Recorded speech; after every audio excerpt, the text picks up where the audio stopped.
Welcome to the What a Work podcast. I am Paul, your host from JCR Builds, Liverpool, UK. Please don't forget to go leave a review on whatever audible platform you're listening on.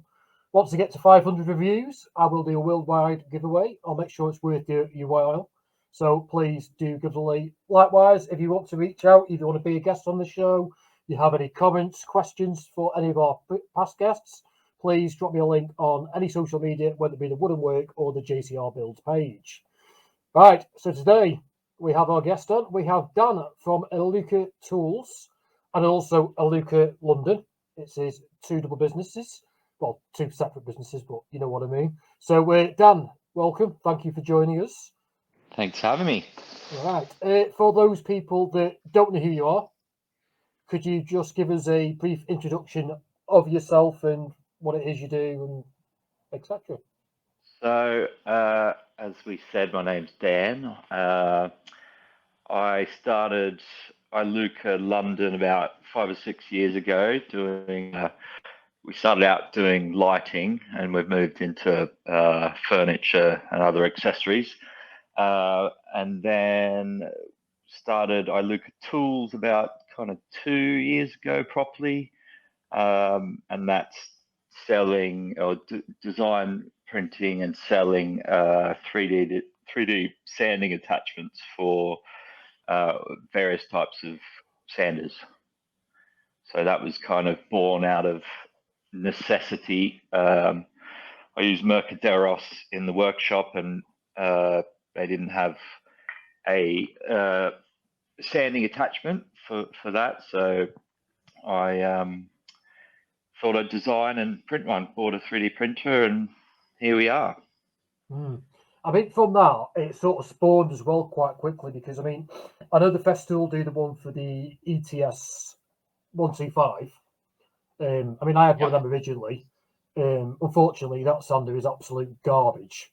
It is Is one of the it? worst. It's awful. I Everyone haven't raves used. about it, but all the woodworkers, that rave about it because it's a big step up from, your Lidl or your Aldi type sanders. So it is a big step up. But as far as professional woodworking sanders go, it's garbage. It is absolute garbage. And What? Just unfortunately, just under. it's just crap. It's uncomfortable in the hand. It doesn't. It's just crap. I'm Yeah. sorry because I very much do like the festival sanders, but that was garbage. So yeah, because I remember you actually then from doing the Mercury. Obviously, then you start doing them for like the ETC ES. Is it the brushless version? The 150 and the 125, the Rotexes, and Exactly. Yeah. I started with the Merca, and I thought I just designed it and made it for myself, and then a friend wanted it and said, you should sell these. I put it on Festival Talk group on Facebook, and people uh, showed a bit of interest, and then people started requesting new models and stuff. So I figured if there was uh, enough requests for one certain type of model, I'd design it. Um, so yeah, now as long as I can get my hands on one, I kind of can design them pretty quick. Going from the first initial concept, which I've changed a couple of times. Most of them have a quick release catch now, which I understand is a lot quicker to use than the Festool version. Um, yeah, the Festool one you so have to. There's two 5 mil Allen key bolts that you have to undo to take yeah, off, and then yeah, it's a bit of a faff to be honest. But I mean, yeah. I'd obviously see yours, as you why. say, it's just a nice little clip. You mean literally? I mean, obviously there's videos out, loads of videos out there. I've done some on them as well. Because obviously I've got quite a few of your items, and they literally clip on in what 5 seconds, 10 seconds, that sort of thing. It's Yeah, super quick, isn't exactly. it? My first iteration had Allen keys, to hold the clip together, and I found I wasn't using it. I couldn't be bothered, because it was just that bit longer to put on. Mm. I found I wasn't using it, so I thought, right, the quick release has to happen. So I've spent some time on that. Obviously, it's a side hustle, whatever, but it's become, a fair takes a fair chunk of my time in designing, printing, running, maintaining printers, sending out orders.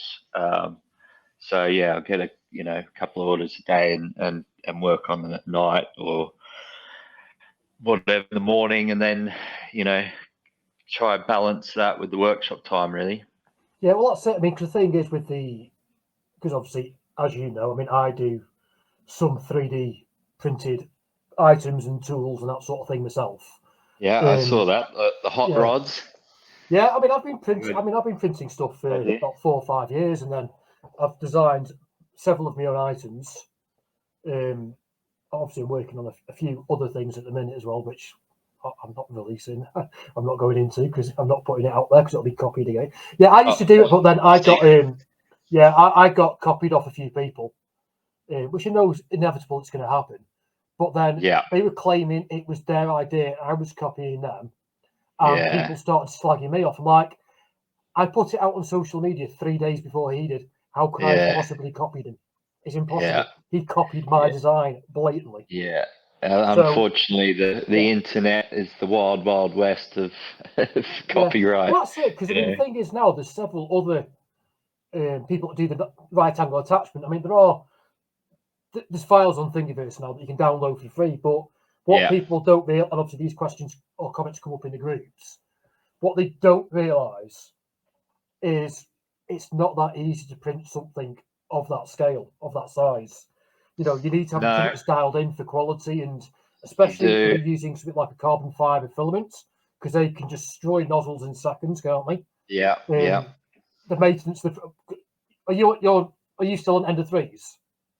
I'm on. Yeah, I had 2 Ender 3 Pros, and I bought 8 Ender 3 S1s.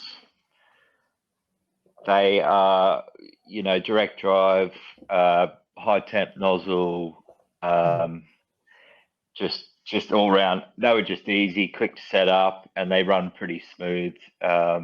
It's like a mega upgraded Ender 3 Pro, basically. But so I've got 10 printers now. Most of them run 24/7 because sometimes I get big orders I've got a guy in Germany, like a big tool company, kind of like Axminster, I guess, who buys 100 at a time. And that's going to take a bit of printing, because I mean that's basically you put I mean the good thing about the printers is what you sort of like you press print and you pretty much walk off. You come back, say 8 hours later, 10 hours later for something maybe that size, and then it's all being well. Hours. Is it a 24-hour print? Is it? Yeah. Wow. So what I mean, you go back to it and it's done, all being well. You've had no problems with it, but no the problem with the only problem with the Ender 3s is they're great when they run and they are flawless, but when they shit the bed, they shit the bed, don't they? You can spend weeks trying to get something right. And it's I mean, I had one where I ended up putting my printer to one side for 6 months, and I couldn't be arsed with it. I couldn't work it out, and it was the 2 little Allen keys on the hot end had come loose. So no matter how many times you level the bed, it's just bouncing around. The hot end is moving that 0.1 of a mil to 0.2 of a mil. So I was just getting like layer shift or under. It looked like under extrusion. Like, no, but these steps are bob on. This doesn't like, and they can be very infuriating, can't they, to a point? Oh yeah. The amount of times you feel like throwing one out the window, but you just got to take a step back, take a deep breath, and attack it. Another time, and you go and research. You go on these like talk groups or whatever about 3D printing, and you tell one person will show one problem, and then you'll get 15 different ways to fix it, and only one of them is really the one that is fitting for you or your machine. So it is trial and error, but you learn as you go. Every day is a school day, and it's kind of half the fun. I love a challenge, so at the start it was quite enjoyable, kind of product design, completely different market to what I'm used to doing with the joinery stuff. So yeah, it's kind of opened my eyes to a whole new world. I've been toying with the idea of getting it injection molded and stuff. My design's injection molded, but there's a lot of outlay and It's all the investment. machining costs, isn't it? And that Yeah, sort of thing. the tooling, Tooling, and you want to, get the design perfect. Then I've been toying around with the idea of adjustable, similar to Fez tools, adjustable angle to get that dialed in. And yeah, it's quite hard because their design actually makes a lot of sense when it pivots. The bottom flat pad will move away from the sanding pad, and so it has to be, has to come back in to support it properly. So it's quite hard to. I've been racking my brain how to think of a new way to design that without kind of copying Festool, really, because I know they're aware of what I've been doing through people I supply and stuff who stock their tools and stuff. So I don't want to step on their toes too much. And I originally called it Merkit because there was a guy doing 3D printed stuff for Festool called his Fez Kit. So I thought, I'll just call it Merkit, and found the same font that Merker used and stuff. And the rep got a hold of one, and he said, "Oh, the guys at headquarter aren't too happy about this." So I changed it to Iluka Tools Support. Yeah, it was just a bit of a tongue in cheek, I didn't think it would come this far, really. So yeah, I thought I'd go on the straight and narrow. Yeah, it is a difficult one, that. But I mean, when you were saying about the print, there's one thing I enjoy about the Endozo, as you say, because it's so cheap, as in the spares are that cheap to if something goes wrong. Everything's 30 quid type thing. Do you know what I mean? So it's very cheap if something goes wrong, and I think it's a really enjoyable process, and you learn a lot about the printer, don't you, and how printers work, and sort of like the engineering side of it. Because if you can understand how something works, you're going to be able to design things better because of the way the layers are, the angles, the supports, and all that. Wall counts, everything. I did find that half the fun with the Ender 3s is it breaking and you're fixing it and trying to sort it out. As long as you don't let the anger build up too much. I mean, the mates just had one of mine because I had the 2 3s and the 3s. And I've just bought the Bamboo Lab P1S. So that arrived this morning. And I mean, it's a fabulous piece of kit. I mean, I've literally you got one today? Yeah, it came this morning at 8 o'clock. That's what main delivery I was waiting for. Oh, I see. I thought, when you said printer, I thought you meant color paper printer, No, I've got one of them coming tomorrow, actually. No, I've bought myself a Bamboo Lab P1S. Nice. I mean, it did a benchy in just under 15 minutes, and it's flawless. Jesus, what's a usual benchy print? I've never printed one. 3 hours, 27 minutes or something like that for a quick one. Oh right. Oh, so it's half. It's 3 times the speed of an Ender. So when I did the build plate's slightly bigger, which means with my hot rods, rather than having to go diagonal on a Ender 3 for the bigger ones, they'll go on across widthways. So it means you can get 6 done overnight, opposed to 1, take it off, 1, and that sort of thing. Way better. But the disappointing thing about the Bamboo is literally you take it out the box. Well, you take it out the cardboard box. You take out a few transport screws. You run through a calibration test. You download some software to your PC and your phone. Yeah, that's it. There's nothing to do. Oh, it's ready to go. It just does it. So literally, you go onto your Bamboo Lab Slicer, import your model like you would do with HO or something, send it, and it goes wirelessly to your printer, and then it's like done. And then you've got a time lapse on your phone, so you can check on it. You can pause it. You can control the whole printer off your phone. Nice. How much is that? $650. Gee, that's all right. Oh, mate, for the actual machine. Yeah. Honestly, I mean, I don't know if this will pick up the because of Like me not green screen, but like night and day. Oh yeah, there but he is. it's absolutely flawless, mate. Little And Festool green benchy. yeah, so I mean, literally, it's got like I think it's like a PEI plate on it. Yeah, that's what I use. They're Um, way better. That's no the adhesive stuff, no adhesive stuff on it, mate, or anything. You literally press it. It runs like yeah the auto home, like a bit yeah like if you got one of the BL or CR touches on it. It purges the printer to make sure there's thingy in it, yeah. and then it prints, and that's it. You come. The only thing is, it's noisy. You know when Is you it? use the silent board on an ender, and it is pretty quiet in it, an ender. Yeah. I ain't gonna be leaving this running overnight, mate. That's for sure. It's Really? noisy and it's loud. Is it So near your bedroom? yeah, it's upstairs in my other Yeah. in my studio workshop Too, where too all this is. noisy. So like after we've done this, I've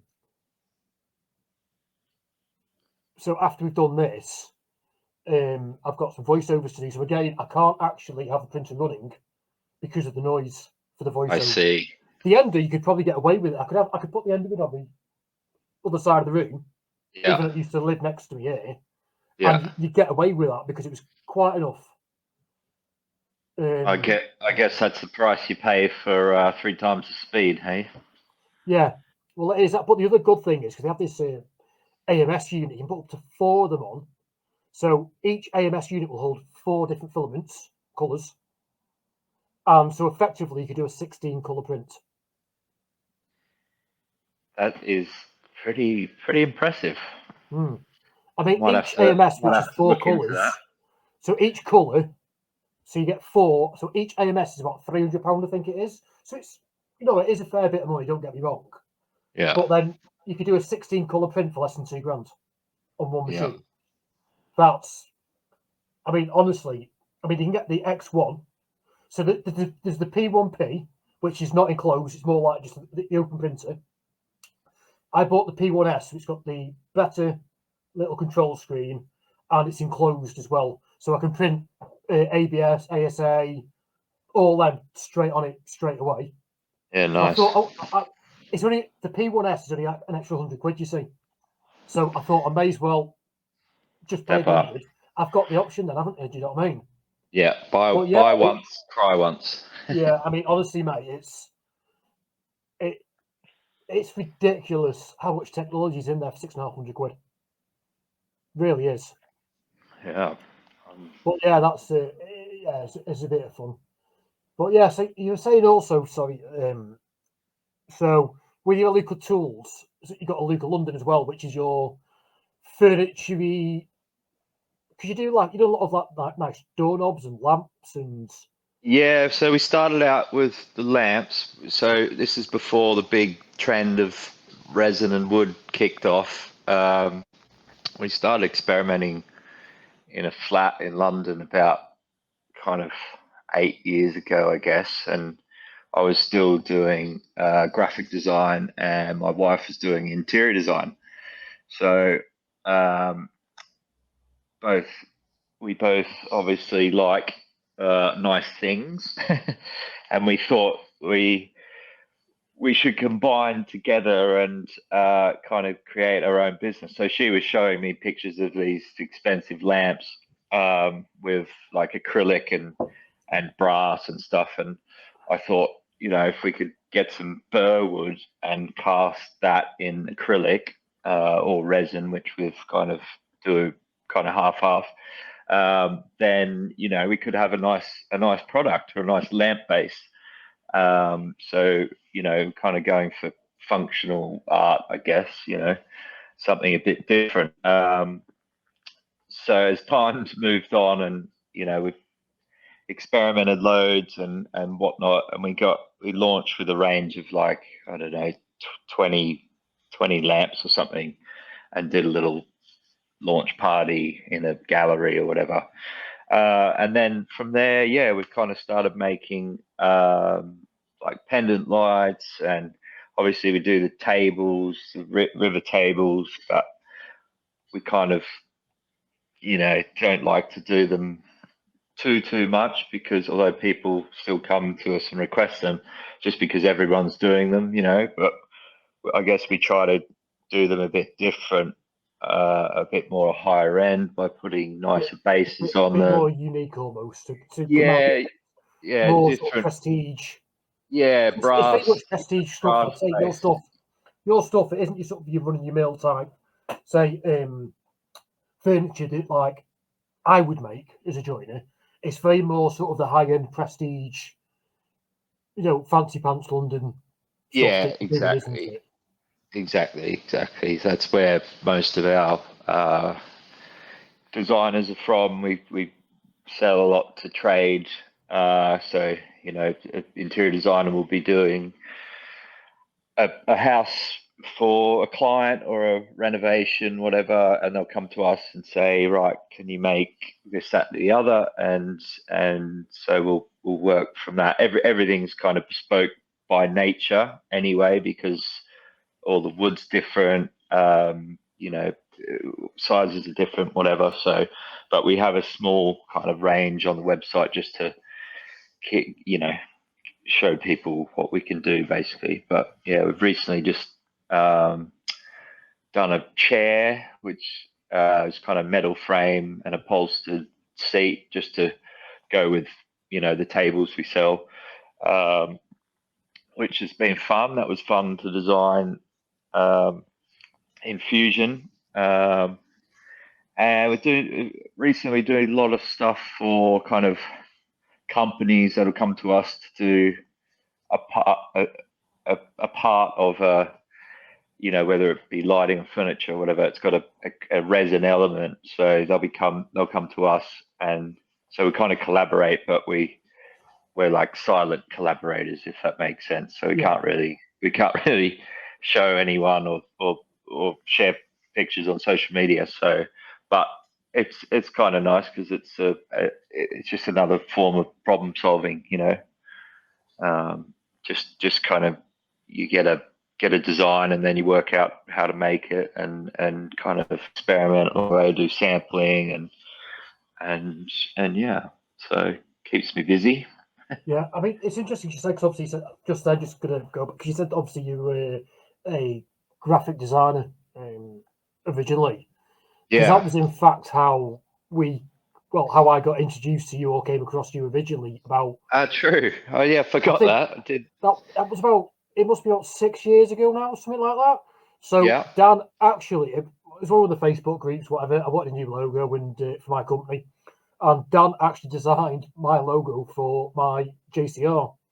So that is one of Dan's handiworks. So yeah, There you go. another Forgot one. about that. Yeah, Yeah. that So was when I was still transitioning. I yeah, still get the odd person, odd friend and stuff come and say, "Oh, can you do me a logo?" Well, I got a mate in New Zealand actually. He's just asked me. Got to finish one for him today. So, um, yeah, I sometimes I come out of retirement for yeah. special But cases. yeah, well, I'd say it's funny because I mean, on what would have been, what is it? Would it be on what will be 2 or 3 episodes ago? I think it was. I was talking to Gerald and from Rough Knuckle Custom, and yeah, it's the last couple of sort of maybe month or so.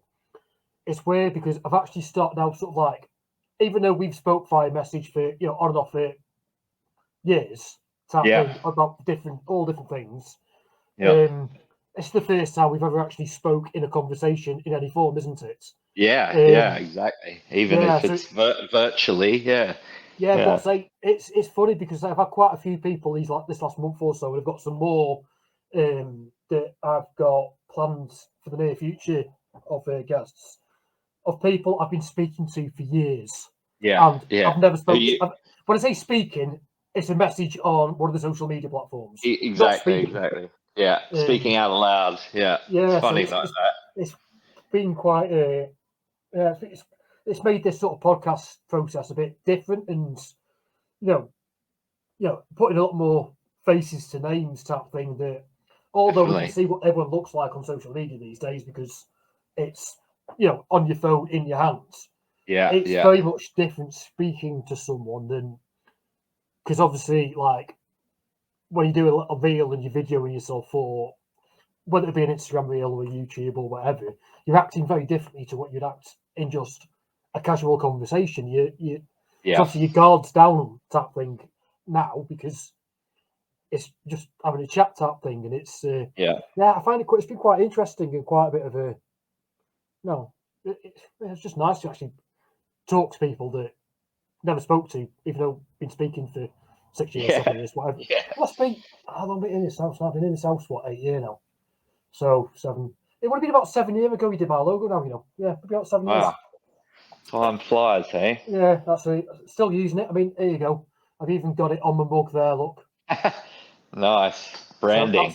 So everything's obviously I've lost the JCR joinery bit. It's now it's no longer JCR. Well, the joinery JCR joinery is what I do under the client work.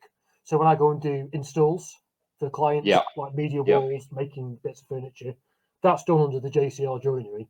I just named it JCR Builds on my social media because makes more sense. It's more the content creating environment. Sounds more like a YouTube channel for sure. Yeah. So, and also the only reason I sort of not almost rebranded, but rebranded to speak was because then by doing builds, because I've got other things planned and other projects I have done that aren't actually joinery related. So by builds, I can do it opens up the spectrum.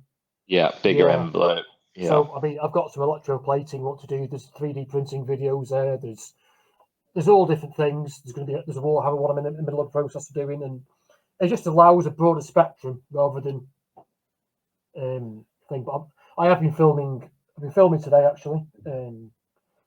What was it? Oh, Tough Built very kindly sent me out the new workbench. So I was filming a nice little sort of unboxing review video of it. That's a good perk being a content creator, isn't it? You get lots of free stuff. Yeah, I mean, I've been very lucky because I've acquired quite a lot of stuff recently, but I'm not doing like paid deals, if you know what I mean. Yeah. So, I'm doing like no obligation stuff. So Tough Built have not asked me to do any videos or anything. So that way they're not paying me for any reels that I make or whatever.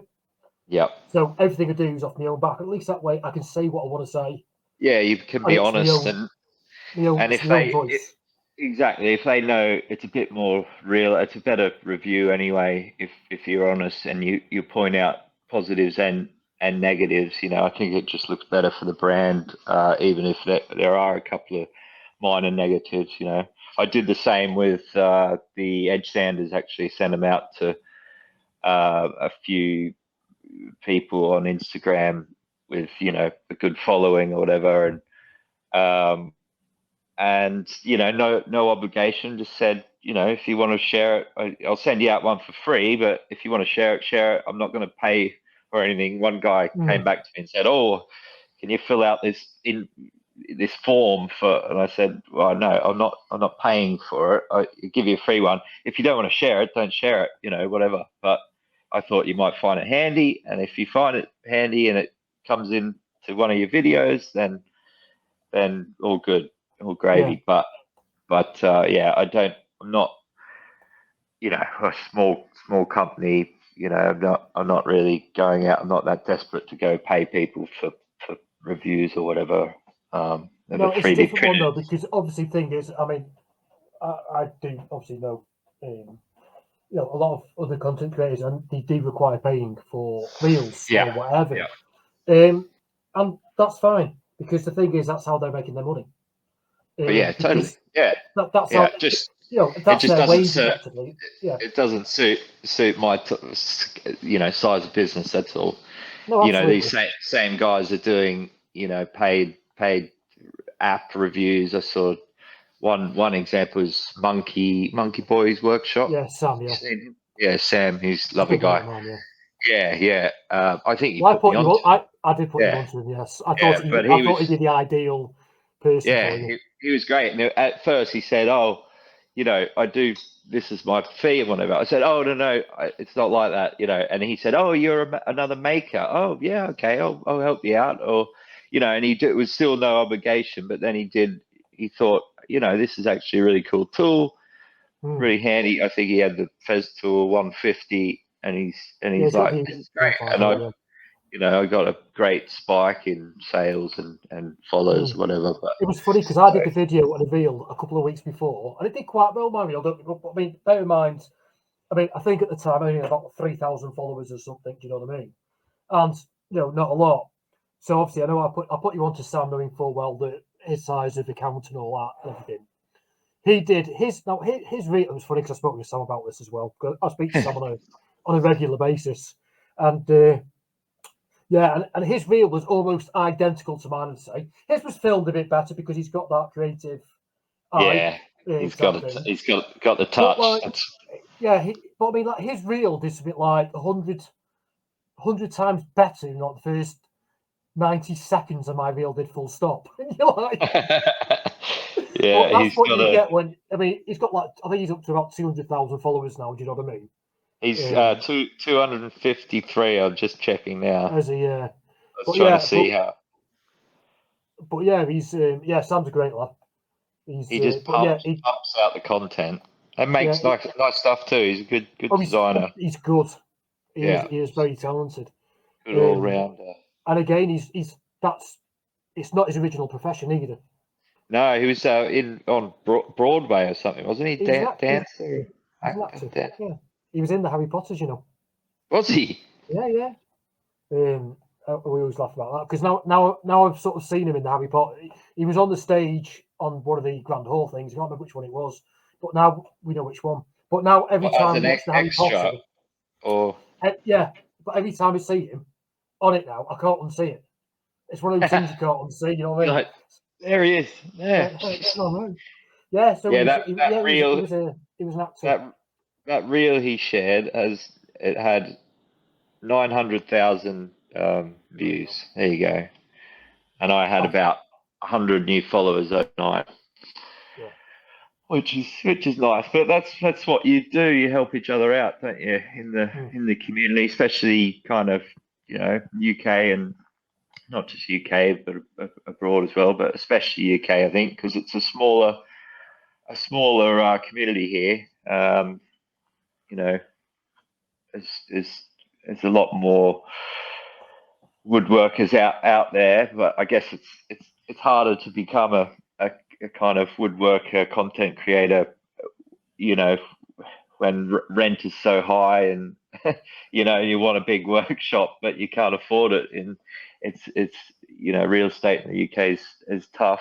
That's kind of why we moved out of London when we started the idea, because we got married down here in Surrey at my wife's family farm, and built the workshop here because we're looking at it in London, and it was just impossible, especially for a startup. It's like it'd put anyone off, So it's the only kind of choice we had really to make a go of it anyway. So because commercial rates are, they're bad enough full stop, let alone in somewhere like London. Exactly. You know what I mean? But see, as you say, that's probably why there is so many people, especially the hobbyist woodworkers operating out of sheds. Yeah. Like a lot of turners, the people that just do turning only, for example, a shed is big enough to run the lathe in. Yeah. And you can, you don't really need much in the way of other tools. No. Per se. Depends on, obviously, I'm only talking about you're literally just turning and you're not branching out to it, like say a stool or whatever. Yeah. You're just turning, say a vase, for example. Yeah. So you don't need as much room, and I think that's why it appeals to a lot of people. But there's people that like Matthew Moustache, Mark, one of the other mates. He's got a tiny shed.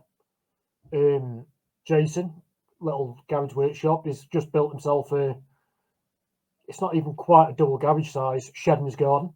Yeah. So Sam's is tiny as well. Yeah, he's got a single garage, but slightly longer than your average normal UK single garage, if you know what I mean.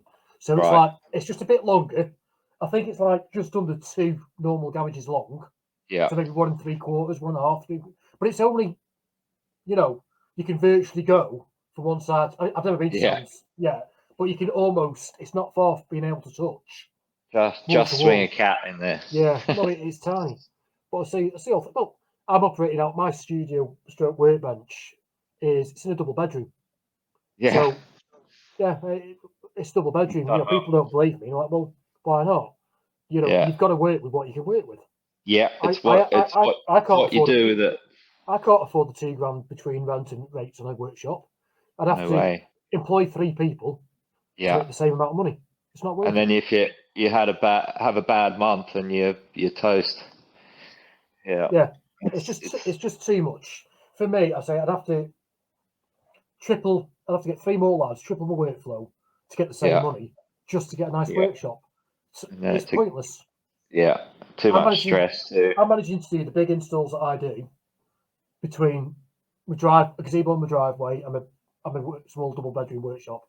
It Yeah. works. You You just make make it work. I you mean, make it work. yeah, I mean, it looks like you've got. I mean, obviously, for those that just listen, you can't see, but it does look like that. Dan's got a nice, big, spacious workshop there. Yeah, it's pretty decent. I'm just having a big clear out at the moment. Trying to get things organised, pulling stuff out that have been in here since the dawn of time,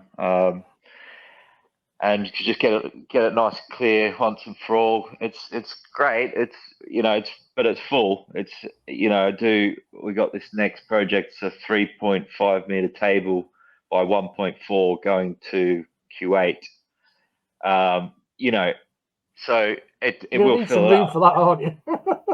Yeah, exactly. So you wouldn't be able to do it without. I actually added an extra, was it 4.8 meters at the start of lockdown. I thought, right, I'm going to extend this a little bit because it used to kind of come to there, and then I got a mill given to me. Let me see that in the Oh background. yeah, nice. And then I got a metal lathe now as well, so I kind of covered all bases, and luckily it's just enough. But no matter what size workshop you have, you'll always fill it, whether it be junk, offcuts, or projects or tools, whatever. It always Yeah, it's you definitely always one of need those. bigger. But Yeah, it's definitely one of those things. We'd always want that bit more room, or you might think, yeah, well, if I just had that extra thing, I could get whatever tool, and then get like yeah, another floor. And of course, the floor standing tool doesn't just take up the area with the floor. You need workspace around that yeah, tool to exactly. operate Yeah, that tool safely, don't you? So it's definitely very much a never-ending conundrum. I yeah. think that we have. Grass is always greener. Yeah, But yeah. yeah. So that will do us for today's episode. Again, please don't forget to leave us a review. If you have any questions for myself, Dan, or any previous guests, please get in contact via any social media platform. Dan, pleasure, mate, and thank you very much for joining us today. Great talking with you. Thanks for having me on, and let's not leave it another 8 years, hey? Yeah, indeed. All right. Thank you very much, everyone, for listening, and we'll catch you next week.